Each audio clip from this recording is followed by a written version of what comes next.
வணக்கம். ராகவா விஷன் செய்திகளுக்காக செங்கேனி பழனி. விரிவான செய்திகளை காண்பதற்கு முன் இன்றைய முக்கிய செய்திகள். லஞ்சம் வாங்கிய மின்துறை ஊழியர் லஞ்ச ஒழிப்பு போலீசார் கையும் களவுமாக பிடித்து கைது செய்தனர். 2.5 கோடி ரூபாய் மோசடி வழக்கு. புதுச்சேரி அர்ச்சகர் உட்பட 2 பேருக்கு 5 ஆண்டு சிறை. பாப்ஸ்கோ சொத்துக்களை ஜப்தி செய்ய வந்த நீதிமன்ற ஊழியர்களால் பரபரப்பு. லஞ்சம் வாங்கிய மின்துறை ஊழியர் லஞ்ச ஒழிப்பு போலீசார் கையும் களவுமாக பிடித்து கைது செய்தனர். புதுச்சேரி பாகூரை சேர்ந்தவர் பரமசிவம். இவர் தவளக்குப்பத்தில் துரித உணவகம் நடத்தி வருகிறார். இவரது கடைக்கு சுமார் 90,000 ரூபாய் அளவிற்கு மின்சார கட்டணம் வந்ததாக கூறப்படுகிறது. இதனால் மின்துறை ஊழியர்கள் மின் இணைப்பை துண்டித்துள்ளனர். மேலும் மின்சார கட்டணத்தை குறைத்து மீண்டும் மின் இணைப்பு வழங்க வேண்டும் என பரமசிவம் லைன் இன்ஸ்பெக்டர் ஆறுமுகத்தை தொடர்பு கொண்டு கேட்டிருக்கிறார். இதற்கு ஆறுமுகம் லஞ்சமாக 15,000 ரூபாய் கேட்கவே லஞ்சம் கொடுக்க மறுத்தவர் லஞ்ச ஒழிப்பு போலீசில் புகார் அளித்தார். அதன் பேரில் லஞ்ச ஒழிப்பு போலீசார் கொடுத்து அனுப்பிய பணத்துடன் நேற்று தவளக்குப்பம் மின்துறை அலுவலகத்திற்கு வந்த பரமசிவம் 15,000 ரூபாய் பணத்தை ஆறுமுகத்தின் பாக்கெட்டுக்குள் வைத்துவிட்டு சென்றுவிட்டார். அப்பொழுது மறைந்திருந்த லஞ்ச ஒழிப்புத்துறை போலீசார் லைன் இன்ஸ்பெக்டர் ஆறுமுகத்தை கையும் களவுமாக பிடித்து கைது செய்தனர். கைது செய்யப்பட்ட லைன் இன்ஸ்பெக்டர் ஆறுமுகம் வில்லியனூர் மின்துறை அலுவலகத்தில் பணிபுரியும் போது பலரிடம் லஞ்சம் வாங்கிய புகார் இருந்ததாகவும் தற்போது பணியிடம் மாறுதலாகி கடந்த 5 வருடமாக தவளக்குப்பம் மின்துறை அலுவலகத்தில் பணி செய்து வருவதாகவும் தெரிய வந்தது. மேலும் கைது செய்யப்பட்ட லைன் இன்ஸ்பெக்டர் ஆறுமுகத்திடம் லஞ்ச ஒழிப்புத்துறை போலீசார் விசாரணை மேற்கொண்டு வருகின்றனர். 2.5 கோடி ரூபாய் மோசடி வழக்கு. புதுச்சேரி அர்ச்சகர் உட்பட 2 பேருக்கு 5 ஆண்டு சிறை. புதுச்சேரி முத்தியால்பேட்டை சின்னையாபுரம் அக்கா சுவாமி மடத்து வீதியை சேர்ந்த கிருஷ்ணன் என்ற சுதர்ஷன், வயது 27, புதுச்சேரி புதிய பேருந்து நிலையம் எதிரே உள்ள உலகநாயகி அம்மன் கோவிலில் அர்ச்சகராக பணியாற்றி வந்தார். கடந்த 2020ஆம் ஆண்டு சென்னையை சேர்ந்த ரமா என்ற மகாலட்சுமி, வயது 63 என்பவருடன் அவருக்கு பழக்கம் ஏற்பட்டது. அப்பொழுது தமிழ்நாடு அரசு குடிமை மாற்று வாரியத்தில் பணியாற்றுவதாக கூறிய மகாலட்சுமி சுதர்ஷனுக்கு 60 லட்சம் கடன் பெற்று தருவதாக உறுதியளித்து அதற்காக சில செலவுகள் ஏற்படும் என தெரிவித்ததாக கூறப்படுகிறது. இதனை நம்பிய சுதர்ஷன் கோவிலுக்கு வரும் பழக்கமான 30க்கும் மேற்பட்டோரிடம் கடன் பெற்று மொத்தம் 2.5 கோடி ரூபாய் வரை திரட்டினார். அந்த தொகையை மகாலட்சுமி மற்றும் சபரிநாதன் ஆகியோரின் வங்கி கணக்குகளுக்கு அனுப்பி வைத்தார். ஆனால் வாக்குறுதி அளித்தபடி கடன் பெற்று தராததால் சிபிசிஐடி போலீசில் மோசடி புகார் அளிக்கப்பட்டது. புகாரின் பேரில் போலீசார் வழக்கு பதிவு செய்து மகாலட்சுமி மற்றும் சபரிநாதனை கைது செய்து விசாரணை நடத்தினர். விசாரணையில் மகாலட்சுமி கைது செய்யப்பட்ட பின்னரும் சுதர்ஷன் அவரது அறிவுறுத்தலின்படி பணம் அனுப்பியதும் போலீஸ் விசாரணையை திசை திருப்பும் வகையில் செயல்பட்டதும் தெரிய வந்ததால் சுதர்ஷனும் குற்றவாளியாக சேர்க்கப்பட்டு கைது செய்யப்பட்டார். இந்த வழக்கு புதுச்சேரி தலைமை குற்றவியல் நீதிமன்றத்தில் விசாரணைக்கு வந்தது.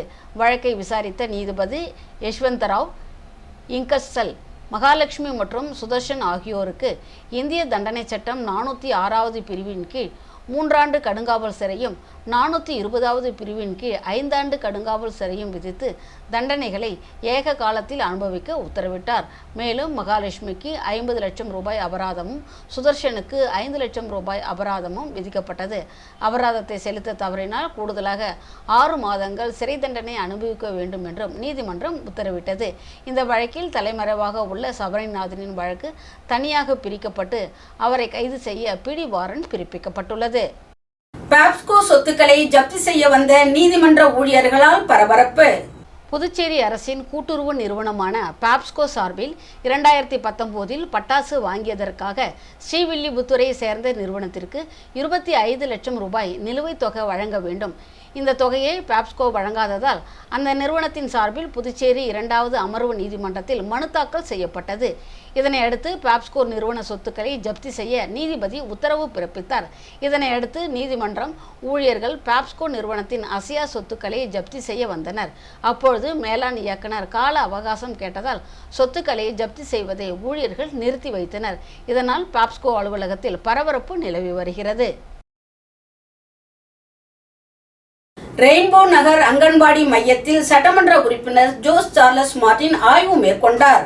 புதுச்சேரி காமராஜர் நகர் தொகுதி ரெயின்போ நகர் பகுதியில் அமைந்துள்ள அங்கன்வாடி மையத்தில் லட்சிய ஜனநாயக கட்சியின் தலைவரும் காமராஜர் நகர் தொகுதி சட்டமன்ற உறுப்பினருமான ஜோஸ் சார்லஸ் மார்டின் நேரடி ஆய்வு மேற்கொண்டார்.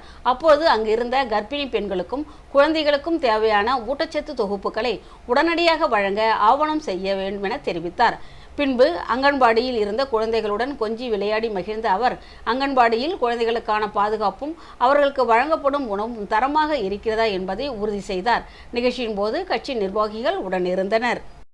தேர்தல் நேரத்தில் பணிபுரிந்த வாடகை கார்களுக்கு வாடகை வழங்காமல் இழுக்கடித்த அதிகாரிகளை கண்டித்து வாடகை கார் உரிமையாளர்கள் தேர்தல் ஆணையம் முன்பு கண்டன ஆர்ப்பாட்டத்தில் ஈடுபட்டனர். புதுச்சேரியில் நடந்து முடிந்த 2026 சட்டமன்ற தேர்தல் பணிக்காக ஒப்பந்த அடிப்படையில் வாடகை கார்கள் அமர்த்தப்பட்டன. தேர்தல் முடிந்து 3 மாதங்கள் ஆன நிலையில் இதுவரை ஒப்பந்தப்படி வாடகை கார்களுக்கு வாடகை கட்டணம் தராமல் தேர்தல் அதிகாரிகள் இழுத்தடித்து வருகின்றனர்.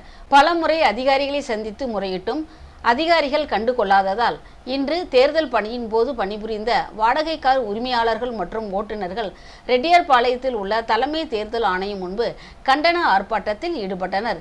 இந்த ஆர்ப்பாட்டத்தில் 100க்கும் மேற்பட்ட கார் உரிமையாளர்கள் மற்றும் ஓட்டுநர்கள் கலந்து கொண்டு கோரிக்கைகளை வலியுறுத்தி கண்டன கோஷங்களை எழுப்பினார்கள். இதுகுறித்து அவர்கள் கூறுகையில், ஒப்பந்தப்படி கார்களுக்கு வழங்கக்கூடிய வாடகை கட்டணத்தை உடனடியாக வழங்கவில்லை என்றால் அடுத்த கட்டமாக மிகப்பெரிய போராட்டத்தை நடத்துவோம் என்று எச்சரித்தனர். மார்டின் குழும தலைவர் சாண்டியோகோவிற்கு பாராட்டு விழா நடைபெற்றது.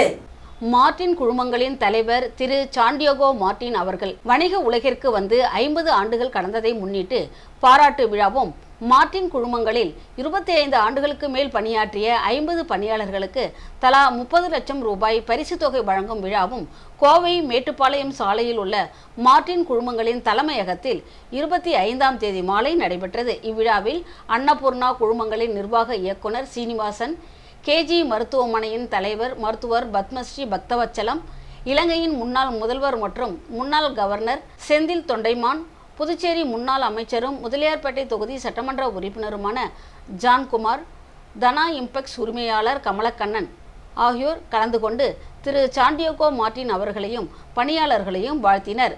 பல நிறுவனங்கள் தங்களின் ஊழியர்களுக்கு சலுகைகள் வழங்காத போது தன் நிறுவன ஊழியர்களை தன்னுடைய குடும்ப உறுப்பினராக பாவித்து அவர்களுக்கு தலா 30 லட்சம் ரூபாய் வழங்கிய திரு சாண்டியோகோ மார்டின் அவர்களின் செயல் நெகிழ்ச்சியை ஏற்படுத்தியுள்ளது. இவ்விழாவில் பரிசுகளை பெற்றவர்கள் மகிழ்ச்சியோடு திரு சாண்டியோகோ மார்டின் அவர்களுக்கும் அவர்களின் மனைவி லீமா ரோஸ் மார்டின் சட்டமன்ற உறுப்பினர், மகன் திரு ஜோஸ் சார்லஸ் மார்டின் சட்டமன்ற உறுப்பினர், மகன் டெய்சன் மார்டின், மகள் திருமதி டெய்சி ஆதவ் அர்ஜுனா, மருமகள் சிந்து ஸ்ரீ சார்லஸ் ஆகியோருக்கும் நன்றி தெரிவித்தனர். விழாவில் சிறப்பு விருந்தினர்களுடன் குடும்ப உறுப்பினர்கள், அரசியல் கட்சிகளின் பிரமுகர்கள், மார்டின் குழுமங்களின் பணியாளர்கள் உள்ளிட்டோர் கலந்து கொண்டனர். காமராஜர் நகர் தொகுதி கவிக்குயில் நகரில் சாலை மற்றும் குடிநீர் பிரச்சினைக்கு தீர்வு காண பொதுமக்கள் சட்டமன்ற உறுப்பினர் ஜோஸ் சார்லஸ் மார்டினிடம் வேண்டுகோள் விடுத்தனர். புதுச்சேரி காமராஜர் நகர் தொகுதி கவிக்குயில் நகர் 5வது குறுக்கு தெருவில் சாலை மற்றும் குடிநீர் சரியில்லை என்றும், குடிநீர் பழுப்பு நிறத்தில் வருவதால் அதனை குடிப்பதால் பெரியவர்கள், குழந்தைகள் மற்றும் நோயாளிகள் பெரிதும் பாதிக்கப்படுவதால் பல்வேறு உடல்நல கோளாறுகள் ஏற்படுகிறது என்றும், இதனால் இப்பிரச்சினைக்கு உடனடியாக தீர்வு காண வேண்டும் என பொதுமக்கள் சட்டமன்ற உறுப்பினர் ஜோஸ் சார்லஸ் மார்டினிடம் வேண்டுகோள் விடுத்துள்ளனர்.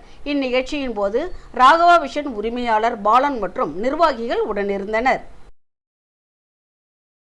புதுச்சேரி தனியார் பிளம்பர்கள் மற்றும் மின் பணியாளர்கள் முன்னேற்ற நலச்சங்கத்தின் தொடக்க விழா நடைபெற்றது. புதுச்சேரி தனியார் பிளம்பர்கள் மற்றும் மின் பணியாளர்கள் முன்னேற்ற நலச்சங்கத்தின் தொடக்க விழா புதுச்சேரி தமிழ்ச்சங்கத்தில் நடைபெற்றது.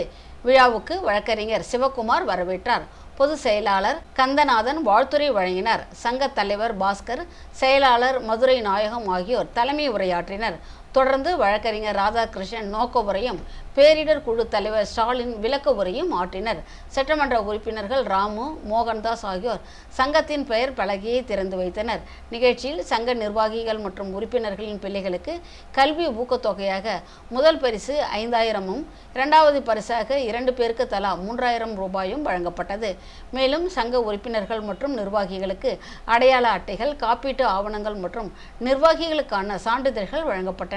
விழாவில் சங்க துணை தலைவர் விஜயன், பொருளாளர் நாராயணன், துணை செயலாளர் வேதகிரி, துணை பொருளாளர் வேல்பாண்டியன், செய்தி தொடர்பாளர் ராமச்சந்திரன், தொழில் மேம்பாட்டு ஆலோசகர் ராஜா, தலைமை ஒருங்கிணைப்பாளர் ஆனந்தபாபு, ஒருங்கிணைப்பாளர்கள் தமிழ்வேந்தன் மற்றும் செயற்குழு உறுப்பினர்கள் கலந்து கொண்டனர். வில்லியனூர் தொகுதி செயலாளர் காளிதாஸ் தொகுதி பொறுப்பாளராக பொறுப்பேற்றார். தொடர்ந்து 50க்கும் மேற்பட்டோர் சங்கத்தில் புதிய உறுப்பினர்களாக இணைந்தனர். கோனேரி குப்பத்தில் சுமார் 24 லட்சம் ரூபாய் மதிப்பில் சாலை மேம்பாட்டு பணிகளுக்கான பூமி பூஜையை சட்டமன்ற உறுப்பினர் கார்த்திகேயன் தொடங்கி வைத்தார். புதுச்சேரி வில்லியனூர் கொம்யூன் ஊசுடு சட்டமன்ற தொகுதிக்கு உட்பட்ட RC12 சன்னியாசிக்குப்பம் சாலையில் மாநில எல்லை அருகே உள்ள கோனேரிக்குப்பம் பகுதியில் சாலை மேம்பாட்டு பணிகளுக்கான பூமி பூஜை விழா நடைபெற்றது. புதுச்சேரி பொதுப்பணித்துறை கட்டிடங்கள் மற்றும் சாலையை 24,55,00,000 ரூபாய் மதிப்பீட்டில் மேம்படுத்தும் பணிகள் மேற்கொள்ளப்பட உள்ளன. இந்நிகழ்ச்சியில் ஊசுடு தொகுதி சட்டமன்ற உறுப்பினர் கார்த்திகேயன் கலந்து கொண்டு பூமி பூஜை செய்து சாலை மேம்பாட்டு பணிகளை தொடங்கி வைத்தார். நிகழ்ச்சியில் புதுச்சேரி பொதுப்பணித்துறை தலைமை பொறியாளர் வீரசெல்வம், கட்டிடங்கள் மற்றும் சாலைகள் கோட்ட செயற்பொறியாளர் வைத்தியநாதன், உதவி பொறியாளர் ஜலீல், இளநிலை பொறியாளர் தேவர், கிராம பிரமுகர்கள் மற்றும் ஊர் பொதுமக்கள் திரளாக கலந்து கொண்டனர். இந்த சாலை மேம்பாட்டு பணிகள் நிறைவடைந்த பிறகு மாநில எல்லையை ஒட்டியுள்ள இப்பகுதியில் போக்குவரத்து வசதி மேம்பட்டு பொதுமக்கள் மற்றும் வாகன ஓட்டிகள் பாதுகாப்பாகவும் எளிதாகவும் பயணிக்க முடியும் என தெரிவிக்கப்பட்டது. மரக்காணம் அரசு பெண்கள் மேல்நிலைப் பள்ளியில் போதை ஒழிப்பு விழிப்புணர்வு மற்றும் பெண்கள் பாதுகாப்பு பேரணி நடைபெற்றது. விழுப்புரம் மாவட்டம் மரக்காணம் அரசு பெண்கள் மேல்நிலைப் பள்ளியில் இன்று பள்ளி நிர்வாகத்தின் சார்பில் போதை ஒழிப்பு விழிப்புணர்வு மற்றும் பெண்கள் பாதுகாப்பு குறித்த நிகழ்ச்சி நடைபெற்றது. இந்நிகழ்ச்சியில் மரக்காணம் வட்டாட்சியர் ராமகிருஷ்ணன், காவல் ஆய்வாளர் பரணிநாதன் மற்றும் சமூக ஆர்வலர் குமரவேல் ஆகியோர் கலந்து கொண்டு மாணவிகளிடையே போதைப் பொருட்களின் தீமைகள், அவற்றால் ஏற்படும் பாதிப்புகள் மற்றும் பெண்கள் பாதுகாப்பின் அவசியம் குறித்து விழிப்புணர்வு ஏற்படுத்தினர். இதனைத் தொடர்ந்து மரக்காணம் பகுதியின் முக்கிய வீதிகள் வழியாக போதை ஒழிப்பு விழிப்புணர்வு மற்றும் பெண்கள் பாதுகாப்பு பேரணி நடைபெற்றது. இதில் கலந்து கொண்ட மாணவிகள் போதைப் பொருட்களுக்கு எதிராகவும் பெண்கள் பாதுகாப்பை வலியுறுத்தியும் விழிப்புணர்வு கோஷங்களை எழுப்பியபடி பேரணியாக சென்றனர். இந்நிகழ்ச்சியில் பள்ளி ஆசிரியர்கள், மாணவிகள் மற்றும் பள்ளி நிர்வாகத்தினர் பலர் கலந்து கொண்டனர். லட்சிய ஜனநாயக கட்சியின் இளைஞரணி தலைவர் பிரகாஷ் பிறந்த நாளை முன்னிட்டு 20க்கும் மேற்பட்டோர் அக்கட்சியில் இணைந்தனர். லட்சிய ஜனநாயக கட்சியின் இளைஞரணி தலைவர் பிரகாஷ் பிறந்த நாளை முன்னிட்டு 20க்கும் மேற்பட்ட அவரது ஆதரவாளர்கள் லட்சிய ஜனநாயக கட்சியில் இணைந்தனர். ரெட்டியார்பாளையம் பகுதியில் உள்ள லட்சிய ஜனநாயக கட்சியின் தலைமை அலுவலகத்தில் நடைபெற்ற நிகழ்ச்சியில் லட்சிய ஜனநாயக கட்சியின் தலைவரும் காமராஜர் நகர் தொகுதி சட்டமன்ற உறுப்பினருமான ஜோஸ் சார்லஸ் மார்டின் முன்னிலையில் அக்கட்சியில் இணைந்தனர். முன்னதாக கட்சி அலுவலகத்தில் கேக் வெட்டி தனது பிறந்த நாளை தலைவர் ஜோஸ் சார்லஸ் மார்டின் சட்டமன்ற உறுப்பினர் முன்னிலையில் கொண்டாடினார் இளைஞரணி தலைவர் பிரகாஷ். நிகழ்ச்சியில் நிர்வாக பொதுச் செயலாளர் ராம்குமார், பொதுச் செயலாளர் பிரபாகரன் உள்ளிட்ட கட்சி நிர்வாகிகள் உடனிருந்தனர். புதுச்சேரி மாநில அளவில் பணியாற்றும் 2500 காவலர்களுக்கு இலவச உடல் பரிசோதனை செய்வதற்கான அடையாள அட்டை வழங்கப்பட்டன. Puducherry GLMF heritage round table சங்கமும் ஸ்ரீ வெங்கடேஸ்வரா மருத்துவக் கல்லூரி மருத்துவமனையும் இணைந்து புதுச்சேரி மாநில அளவில் பணியாற்றும் 2500 காவலர்களுக்கு இலவச உடல் பரிசோதனை செய்வதற்கான அடையாள அட்டை வழங்கும் நிகழ்ச்சி புதுச்சேரியில் உள்ள சுகன்யா கன்வர்ஷன் மஹாலில் நடைபெற்றது. இந்நிகழ்ச்சிக்கு துணைநிலை ஆளுநர் கைலாஷ்நாதன் தலைமை தாங்கி அடையாள அட்டையினை காவலர்களுக்கு வழங்கினார். இந்நிகழ்ச்சியில் சட்டமன்ற உறுப்பினர் ஜான்குமார், ஸ்ரீ வெங்கடேஸ்வரா கல்வி குழுமத்தின் தலைவர் ராமச்சந்திரன், முதன்மை இயக்குனர் அதிகாரி டாக்டர் வித்யா, ஸ்ரீ வெங்கடேஸ்வரா மருத்துவக் கல்லூரி மருத்துவ கண்காணிப்பாளர் ஜோசப் ராஜ், துணை கண்காணிப்பாளர் ராஜசேகர், காவல்துறை அதிகாரி Shalini Singh IPS, Sathyasundaram IPS, chairman area 2 round table இந்திய சஞ்சீவி, சேர்மன் ராமராஜன், ஷென்பகா கார்ஸ் மேலாண் இயக்குனர் அசோகன் ஆகியோரின் முன்னிலையில் புதுச்சேரியை சேர்ந்த 2500 காவலர்களுக்கு அடையாள அட்டை வழங்கப்பட்டது. மொத்தம் சிகிச்சையின் மதிப்பு 20 லட்சம் என்று தெரிய வருகிறது. இந்நிகழ்ச்சியில் புதுச்சேரி ரவுண்ட் டேபிள் 167 சங்கத்தின் உறுப்பினர்கள் மற்றும் காவல்துறை அதிகாரிகள், காவலர்கள் என பலர் கலந்து கொண்டனர். கரிக்கலாம்பாக்கத்தில் SRK மேல்நிலைப் பள்ளியில் யோகா சாம்பியன்ஷிப் போட்டிகள் நடைபெற்றன. புதுச்சேரி கல்வித்துறையின் சார்பில் மண்டலம் 3 யோகா சாம்பியன்ஷிப் 2026-27 போட்டி கிராமப்புற பள்ளிகளுக்கு முன்மாதிரியாக செயல்பட்டு வரும் கரிக்கிலாம்பாக்கம் SRK மேல்நிலைப் பள்ளி வளாகத்தில் சிறப்பாக நடைபெற்றது. இந்நிகழ்ச்சியில் புதுச்சேரி மாநிலத்தின் பல்வேறு அரசு மற்றும் தனியார் பள்ளிகளை சேர்ந்த 500க்கும் மேற்பட்ட மாணவ மாணவிகள் உற்சாகத்துடன் பங்கேற்று பல்வேறு யோகாசனங்களை செய்து தங்களது தனி திறமைகளை வெளிப்படுத்தினர். விழாவிற்கு பள்ளியின் தாளாளர் டாக்டர் மகேந்திரன் தலைமை தாங்கினார். அவர் தனது உரையில் யோகாவின் அவசியம், அதன் உடல் மற்றும் மனநல நன்மைகள், மாணவர்கள் தினசரி வாழ்வில் யோகாவை கடைபிடிப்பதன் முக்கியத்துவம் குறித்து எடுத்துரைத்தார். மேலும் ஆரோக்கியமான வாழ்க்கை முறையை உருவாக்க யோகா ஒரு சிறந்த வழிமுறையாகும் என்று வலியுறுத்தினார். நிகழ்ச்சியில் மாணவர்கள் மிகுந்த ஒழுக்கத்துடனும் ஆர்வத்துடனும் யோகா பயிற்சிகளை மேற்கொண்டது பார்வையாளர்களின் பாராட்டை பெற்றது. போட்டியில் கலந்து கொண்ட மாணவர்களின் திறமையை கல்வித்துறை அதிகாரிகள் மற்றும் ஆசிரியர்கள் பாராட்டினர். இந்நிகழ்ச்சியில் கலந்து கொண்ட கல்வித்துறை அலுவலர்கள், அனைத்து பள்ளி ஆசிரியர்கள், நடுவர்கள் மற்றும் சிறப்பு விருந்தினர்களை பள்ளி நிர்வாகம் அன்புடன் வரவேற்றது. நிகழ்ச்சி நிறைவில் பள்ளி நிர்வாகத்தின் சார்பில் அனைவருக்கும் டீ, சிற்றுண்டி மற்றும் மதிய உணவு வழங்கப்பட்டது. இந்நிகழ்ச்சியை சிறப்பாக ஒருங்கிணைத்து வெற்றிகரமாக நடத்த ஒத்துழைப்பு வழங்கிய கல்வித்துறை அதிகாரிகள், ஆசிரியர்கள், நடுவர்கள், பள்ளி பணியாளர்கள் மற்றும் மாணவர்களுக்கு பள்ளி முதல்வர் ஜெயக்குமார் நன்றி உரை தெரிவித்தார். புதுச்சேரி 45 அடி சாலையில் புதிதாக திறக்கப்பட்ட நியூ மெடிக்கல் சென்டரை சட்டமன்ற உறுப்பினர் ஜோஸ் சார்லஸ் மார்டின் பார்வையிட்டார். புதுச்சேரி காமராஜர் நகர் தொகுதியில் உள்ள 45 அடி சாலையில் புதிதாக திறக்கப்பட்டுள்ள நியூ மெடிக்கல் சென்டர் மருத்துவமனையை லட்சிய ஜனநாயக கட்சியின் தலைவரும் காமராஜர் நகர் தொகுதியின் சட்டமன்ற உறுப்பினருமான ஜோஸ் சார்லஸ் மார்டின் பார்வையிட்டார். அப்பொழுது அவர் மருத்துவமனையின் அனைத்து வசதிகள் குறித்தும் கேட்டறிந்தார். பின்பு காமராஜர் நகர் தொகுதி மக்களுக்காக இந்த மருத்துவமனையை திறந்ததற்கு மருத்துவமனை நிர்வாகத்தினருக்கு வாழ்த்துக்களை தெரிவித்துக் கொண்டார். காமராஜர் நகரில் வாய்க்கால் தூர்வாரும் பணிகளை சட்டமன்ற உறுப்பினர் ஜோஸ் சார்லஸ் மார்டின் தொடங்கி வைத்தார். புதுச்சேரி காமராஜர் நகர் தொகுதிக்கு உட்பட்ட ஜிஞ்சர் ஹோட்டல் அருகே அமைந்துள்ள வெள்ளைவாரி வாய்க்காலை JCB இயந்திரம் மூலம் சுத்தம் செய்து தூர்வாரும் பணியை லட்சிய ஜனநாயக கட்சியின் தலைவரும் காமராஜர் நகர் தொகுதியின் சட்டமன்ற உறுப்பினருமான ஜோஸ் சார்லஸ் மார்டின் பூமி பூஜை செய்து கொடியசைத்து தொடங்கி வைத்தார். இப்பணிகள் காமராஜர் நகர் தொகுதிக்கு உட்பட்ட பொன்னியம்மன் கோயில் தொடங்கி வைத்திக்குப்பம் கல்வெட்டு பகுதி முதல் சங்கம புள்ளி வரை அமைந்துள்ள கருவடிக்குப்பம் வடிகாலை ஓராண்டு காலத்திற்கு தூர்வாறுதல், சுத்தம் செய்தல் மற்றும் பராமரித்தல் திட்டத்தின் ஒரு பகுதியாக மேற்கொள்ளப்படுகின்றன. இதற்காக 23,38,917 ரூபாய் மதிப்பில் பணிகள் நடைபெறுகின்றன. நிகழ்ச்சியில் பேசிய சட்டமன்ற உறுப்பினர் ஜோஸ் சார்லஸ் மார்டின், மழைக்காலம் தொடங்கும் முன்பே தொகுதியில் உள்ள அனைத்து வாய்க்கால்களும் உடனடியாக தூர்வாரப்பட்டு மழைநீர் தேங்காத வகையில் முன்னெச்சரிக்கை நடவடிக்கைகள் மேற்கொள்ளப்படும் என்று தெரிவித்தார். இந்நிகழ்ச்சியில் கட்சியின் பொதுச் செயலாளர் டாக்டர் துரைசாமி, வழக்கறிஞர் பிரபாகரன், நிர்வாக பொதுச் செயலாளர் ராம்குமார், மூத்த ஆலோசகர் ஜெய்சங்கர், பூத் தலைவர்கள் மற்றும் கட்சி நிர்வாகிகள் உள்ளிட்ட பலர் கலந்து கொண்டனர். புதுச்சேரி காமராஜர் நகர் தொகுதிக்கு உட்பட்ட இடங்களில் சுத்திகரிக்கப்பட்ட குடிநீர் நிலையங்களை சட்டமன்ற உறுப்பினர் ஜோஸ் சார்லஸ் மார்டின் திறந்து வைத்தார். புதுச்சேரி காமராஜர் நகர் தொகுதி மக்களுக்கு தூய்மையான குடிநீர் கிடைக்கும் வகையில் செல்லா நகர் மற்றும் சுந்தரமூர்த்தி நகர் பகுதிகளில் புதிதாக அமைக்கப்பட்ட சுத்திகரிக்கப்பட்ட குடிநீர் நிலையங்களை லட்சிய ஜனநாயக கட்சியின் தலைவரும் காமராஜர் நகர் தொகுதி சட்டமன்ற உறுப்பினருமான ஜோஸ் சார்லஸ் மார்டின் திறந்து வைத்தார். செல்லா நகர் பகுதியில் நடைபெற்ற நிகழ்ச்சியில் சுத்திகரிக்கப்பட்ட குடிநீரை நேரடியாக பருகி அதன் தரத்தை உறுதி செய்த ஜோஸ் சார்லஸ் மார்டின் பின்னர் அப்பகுதி மக்களுக்கு சுத்திகரிக்கப்பட்ட குடிநீரை இலவசமாக வழங்கினார். தொடர்ந்து பொதுமக்களுக்கு இனிப்புகளும் வழங்கப்பட்டன.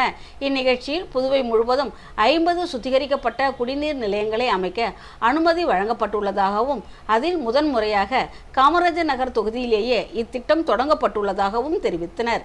மேலும் இத்திட்டம் செயல்படுத்தப்படுவதற்கு லட்சிய ஜனநாயக கட்சியின் தலைவரும் காமராஜர் நகர் தொகுதி சட்டமன்ற உறுப்பினருமான ஜோஸ் சார்லஸ் மார்டினின் முழு ஒத்துழைப்பும் காரணமாக அமைந்ததாக ஒப்பந்ததாரர்கள் குறிப்பிட்டனர். அதனைத் தொடர்ந்து சுந்தரமூர்த்தி நகரில் பொதுமக்களின் நீண்ட நாள் கோரிக்கையை நிறைவேற்றும் வகையில் மற்றொரு சுத்திகரிக்கப்பட்ட குடிநீர் நிலையத்தையும் சட்டமன்ற உறுப்பினர் ஜோஸ் சார்லஸ் மார்டின் திறந்து வைத்தார். அப்பகுதி மக்களுக்கு இலவசமாக குடிநீர் கேன்களையும் வழங்கினார். பின்னர் பொதுமக்களின் குறைகளை நேரில் கேட்டறிந்த அவர் அவற்றிற்கு விரைவில் தீர்வு காண தேவையான நடவடிக்கைகள் மேற்கொள்ளப்படும் என்று உறுதியளித்தார். செல்லா நகர் நிகழ்ச்சியில் லட்சிய ஜனநாயக கட்சியின் பொதுச் செயலாளர் வழக்கறிஞர் பிரபாகரன், நிர்வாக பொதுச் செயலாளர் ராம்குமார், மாநில செயலாளர்கள் ரவி, ராஜாராம் மற்றும் அனிதா, தொகுதி தலைவர் கோகுல் கண்ணன், ரெயின்போ நகர் வார்டு தலைவர் NR சுரேஷ், வெங்கடா நகர் வார்டு தலைவர் சரவணன், மூத்த ஆலோசகர் ஜெய்சங்கர் உள்ளிட்டோர் கலந்து கொண்டனர். சுந்தரமூர்த்தி நகர் நிகழ்ச்சியில் பூத் தலைவர் சிவா உடனிருந்தார். இலவச கண் கண்ணாடியை லட்சிய ஜனநாயக கட்சி தலைவரும் காமராஜர் நகர் தொகுதி சட்டமன்ற உறுப்பினருமான ஜோஸ் சார்லஸ் மார்டின் வழங்கினார். புதுச்சேரி காமராஜர் நகர் தொகுதியில் லட்சிய ஜனநாயக கட்சி மற்றும் ஜோதி ஐ கேர் இணைந்து நடத்திய கண் பரிசோதனை முகாமில் மருத்துவர்களால் கண்ணாடி அணிய பரிந்துரைக்கப்பட்ட பயனாளிகளுக்கு இலவச கண் கண்ணாடி வழங்கும் நிகழ்ச்சி புதுவை தமிழ்ச்சங்கத்தில் நடைபெற்றது. லட்சிய ஜனநாயக கட்சியின் தலைவரும் காமராஜர் நகர் தொகுதி சட்டமன்ற உறுப்பினருமான ஜோஸ் சார்லஸ் மார்டின் கலந்து கொண்டு பயனாளிகளுக்கு இலவச கண் கண்ணாடிகளை வழங்கினார். இந்நிகழ்ச்சியில் கட்சியின் நிர்வாக பொதுச் செயலாளர் ராம்குமார், மாநில செயலாளர்கள் ரவி, ராஜாராம், அனிதா, தொகுதி தலைவர் கோகுலக்கண்ணன், ரெயின்போ நகர் வார்டு தலைவர் NR சுரேஷ், வெங்கடா நகர் தலைவர் சரவணன், கட்சி நிர்வாகிகள் மற்றும் ரோட்டரி கிளப் நிர்வாகிகள் கலந்து கொண்டனர். இன்றைய தங்கம் வெள்ளி விலை விவரம். தங்கம் 1 கிராம் 13,230 ரூபாய். 1 சவரன் தங்கம் 1,05,840 ரூபாய். 10 கிராம் வெள்ளி 2,290 ரூபாய்.